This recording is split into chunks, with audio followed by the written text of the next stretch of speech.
ពីនេះពីនោះខ្លីៗកំពុងផ្ទុះល្បីនៅលើបណ្ដាញសង្គមពីលោកផៃវណ្ណៈ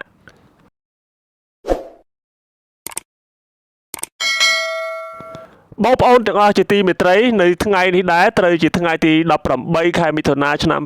2026មានករណីកំពុងតែផ្ទុះល្បីផ្ទុះការចាប់អារម្មណ៍នៅលើបណ្ដាញសង្គម Facebook ដែលនៅក្នុងនោះគឺខ្ញុំបាទនឹងលើកឡើងចំនួន3ករណីសំខាន់ដែលកំពុងតែផ្ទុះការចាប់អារម្មណ៍ខ្លាំងមែនទែនហើយក៏មានការវែកញែកពីមាត់មួយទៅមាត់មួយមិនដាច់នៅឡើយនោះដែរ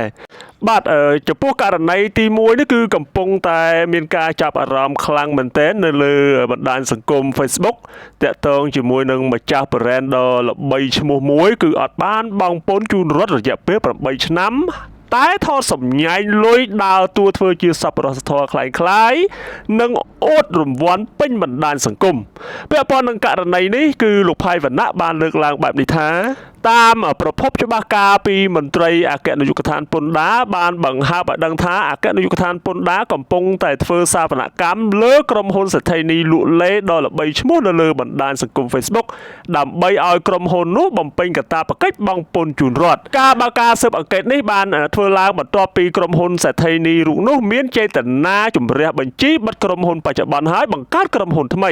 មន្ត្រីជំនាញពន្ធដារបានពន្យល់ថាការប្រកាសបិទក្រុមហ៊ុនរបស់សេដ្ឋីនីលក់លេនោះគឺដើម្បីគេចវេះពីការបង់ពន្ធជូនរដ្ឋតែប៉ុណ្ណោះដូច្នេះអគ្គនាយកដ្ឋានពន្ធដារនឹងធ្វើសវនកម្មក្រុមហ៊ុននោះដើម្បីឲ្យម្ចាស់ក្រុមហ៊ុនបង់ពន្ធជូនរដ្ឋឲ្យបានត្រឹមត្រូវតាមផ្លូវច្បាប់នៅលើគណនី Facebook របស់លោកផៃវណ្ណៈដដែលបានបញ្ជាក់ថាគឺ brand Miss Sunflower brand ចំណែកឯចាយយៀកវិញត្រូវបានគេស្គាល់ថាគឺជាម្ចាស់ brand Miss Sunflower ក៏បានធ្វើការបង្ហោះសារនៅលើសំណេរ page ផ្លូវការរបស់ចាយផងដែរដែលនៅក្នុងនោះមានសំណេរថាក្នុងនាមជាយើងខ្ញុំជាប្រជាពលរដ្ឋឆ្លូតត្រង់ដែលជ្រកក្រោមម្លប់សន្តិភាពនិងជាសប្បុរសជនមួយរូបដែលចូលរួមចំណែកការងារសង្គមគឺយើងប្រកាន់ភ្ជាប់ការគោរពច្បាប់ប្រទេសនិងស្វាគមន៍រាល់ការធ្វើសកម្មកម្មជានិច្ចព្រោះពួកយើងខ្ញុំប្រកាន់គោលជំហររកស៊ីទៀងត្រង់និងបន្តវ៉ាចំពោះចំណាត់ការណាមួយឡើយខ្ញុំស្រឡាញ់ប្រទេសខ្ញុំគ្រប់យ៉ាងខ្ញុំធ្វើក៏ដើម្បីមុខមាត់ប្រទេសដូចគ្នាក៏អរគុណ fan ដែលតែងតែគាំទ្រនិងជឿជាក់លើខ្ញុំបាទនេះគឺជា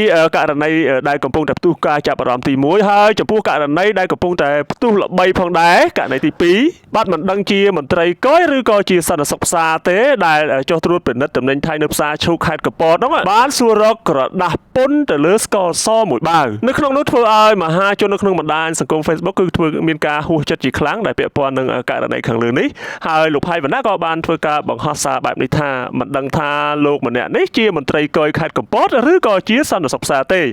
តែសញ្ញានៅលើអាវដូចជាសញ្ញាកងចក្រកយ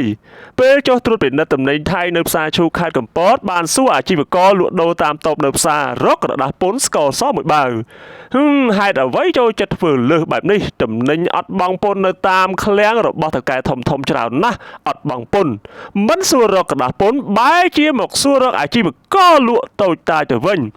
នេះហើយដែលធ្វើឲ្យមហាជនកំពុងតែមានការផ្ទុះការរិះគន់ថាថ្នាក់ដឹកនាំឲ្យធ្វើមួយចង្អាមអស់លោកនាំគ្នាធ្វើ10ចង្អាមឬមួយអស់លោកចង់រួយឲ្យខ្លោចដុតឲ្យឆៅបើស្រាវជ្រាវរកឃើញកំហុសចាប់ពី3នាក់ដាក់គុក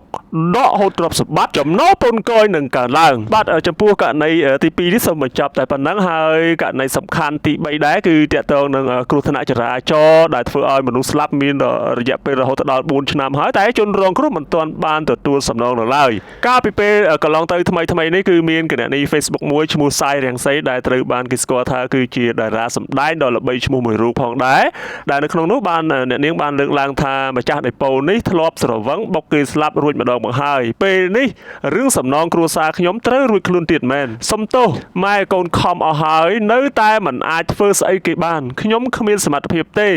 មិនអាចរកយុត្តិធម៌ឲ្យគ្រួសារយើងបាន4ឆ្នាំហើយគេរស់រីករាយតែយើងដេចរងចាំយុត្តិធម៌បាទពាក់ព័ន្ធនឹងករណីគ្រោះថ្នាក់ចរាចរណ៍នេះផងដែរលោកផៃវណ្ណៈគឺមិននៅស្ងៀមនោះទេក៏បានធ្វើការបង្ហោះសារនៅលើគណនី Facebook របស់លោកបែបនេះថា